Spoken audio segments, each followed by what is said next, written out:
வணக்கம், வாழ்க வளமுடன்.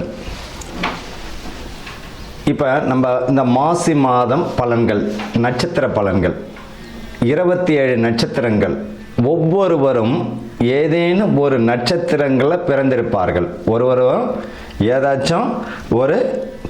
ஏதேனும் ஒரு நட்சத்திரத்தில் பிறந்திருப்பார்கள். அப்படி ஒவ்வொரு நட்சத்திரத்திற்கும் ஏதாச்சும் ஒரு குணாதிசயம் உறுதியாக உண்டு.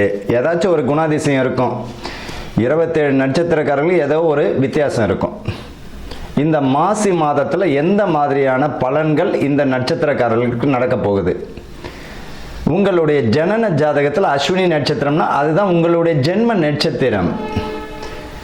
இப்போ இந்த 27 நட்சத்திரக்காரர்கள் அஸ்வினி முதல் ரேவதி வரை இந்த மாசி மாதத்தில் எந்த மாதிரியான நற்பலன்கள் நடக்க போகிறது, எதெல்லாம் நம்ம கவனமாக இருக்கணும் அப்படின்றத பற்றி தான் இந்த 27 நட்சத்திரத்திற்குரியதை பார்க்க போகிறோம். திருவோண நட்சத்திரம் அன்பர்களுக்கும் நேயர்களுக்கும் ஆனந்த வணக்கங்கள்.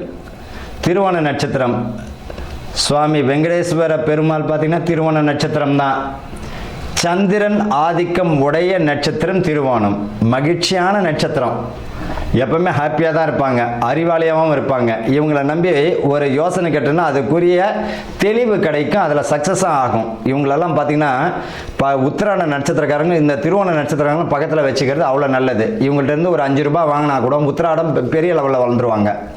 அவ்வளோ அற்புதமான நட்சத்திரம் இந்த திருவோண நட்சத்திரம். மன மகிழ்ச்சி அடையக்கூடிய நட்சத்திரமாக இந்த திருவோணத்திற்கு அமையுது இந்த மாசி மாதம். மாசி மாதத்தில் மன மகிழ்ச்சி, குடும்ப ஒற்றுமை, தேவையில்லாத விஷயங்களில் தலையிட வேண்டாம்.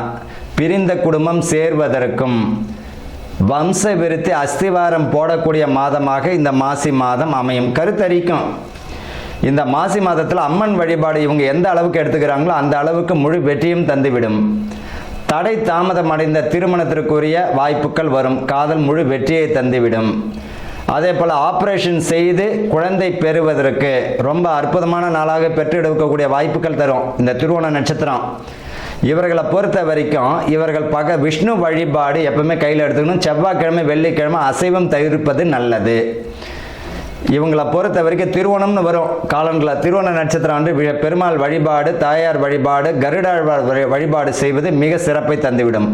திருவோண நட்சத்திரக்காரர்கள் மாசி மாதத்தில் மிக அற்புதமான மாதமாக இருக்கும். வாழ்த்துக்கள். வாழ்க வளமுடன்.